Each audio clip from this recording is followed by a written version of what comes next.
কোথায় যাচ্ছি একটু পরে বুঝে যাবেন, বাট এটা বলতে পারি যে এখানে যাচ্ছি সেখানে একদম পিওরলি কক্সবাজারের একটা ফিল পাওয়া যাবে। সো কক্সবাজারের ফিল পেতে সাথে থাকেন। আজকে আমরা বার্জেস হিল কমিউনিটির পক্ষ থেকে যাচ্ছি চেচেস্টার বিচে। সো ওইখানে আমাদের সবাই বাঙালি ভাই বোনেরা থাকবে। ওইখানে আমরা আজকে হলিডে ওইখানে কাটাবো বিচের মধ্যে। সাথে থাকেন, ওই বিচটা দেখে আসি, ভালো লাগবে।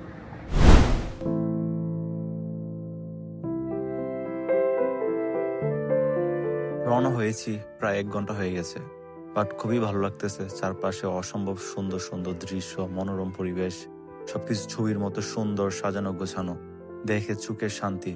তো জার্নিটা ভালো লাগতেছে, এনজয় করতেছি। আশা করি ওইখানে যাওয়ার পরেও অনেক এনজয় করতে পারবো এবং ওইখানের পরিবেশটা অনেক সুন্দর হবে। ফাইনালি প্রায় 1.5 ঘন্টা জার্নি করে চলে আসছি আমাদের কাঙ্ক্ষিত গন্তব্যে। আমরা এখন পার্কিং স্লটে দাঁড়িয়ে আছি আমাদের পাইলট সাহেবের জন্য। তারপর পাইলট সাহেব আসার পরে আমরা চলে যাচ্ছি আমাদের কাঙ্ক্ষিত সেই বিচে, যেখানে আজকে সারাটা দিন আমরা ওইখানে কাটাবো। আর আশেপাশে দেখতেছেন অসংখ্য অসংখ্য গাড়ি, তার মানে বোঝা যাচ্ছে বিচে কি পরিমাণ মানুষ থাকতে পারে। বাট আর যাই হোক, আশা করি বাংলাদেশের বিচের মতো হবে না, ময়লা আবর্জনা, মানুষের ঠেসাঠেসি এরকম হবে না আশা করি।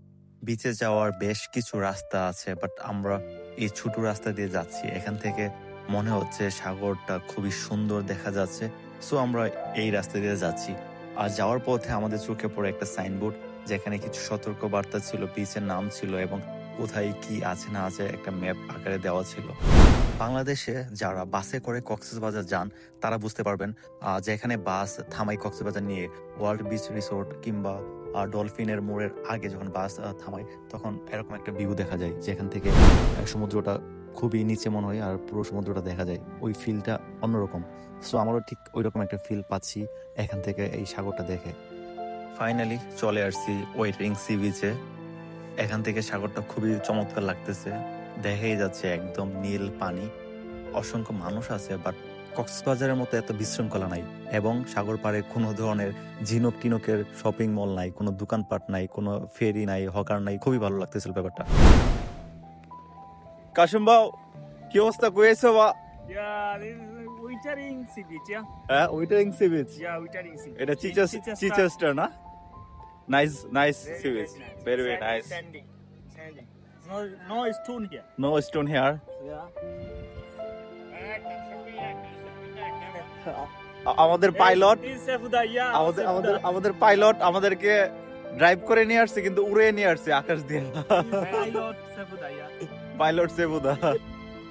পাইলট আহমদ বিনতে আব্দুল্লাহ। আসো খেলবো। সাগর পাড়ে ঢোকার পর থেকে আমি কক্সবাজারের একটা ফিল পাচ্ছিলাম, যদিও বা কক্সবাজারের সাগর পাড়ের পানিটা এতটা ক্লিয়ার বা পরিষ্কার না, বাট এখানের পানিটা খুবই পরিষ্কার পরিচ্ছন্ন, একদম নীল পানি, অসম্ভব সুন্দর। আর আরেকটা ব্যাপার আমি খুবই মিস করতেছিলাম, কক্সবাজারে যেরকম ফটোগ্রাফার ছিল একটু পর পর পার পিস 3 টাকা এরকম ফটোগ্রাফার পাচ্ছি না। বাই দ্য ওয়ে, আমরা কিছুক্ষণ খেলাধুলা করার পর চলে আসছি খাবার খেতে। এখানে যাদেরকে দেখতে পাচ্ছেন সবাই বাংলাদেশের, সবাই এখানে বিজনেস করে। সো সবাই একসাথে হওয়া যায় না। তারা অনেক আগে থেকেই প্ল্যান করে রেখেছিল আজকের দিনে তারা এখানে আসবে। বাট আমি এখানে আসছি বেশি দিন হয় নাই, বাট আমি ফরচুনেটলি আমি পেয়ে গেছি এই ট্যুরটা। সো ভালো লাগতেছিল সবার সাথে একসাথে বসে খাওয়া দাওয়া, বিচ পাড়ে আড্ডা দেওয়া, সবকিছু মিলে খুবই সুন্দর একটা মুহূর্ত কাটিয়েছি।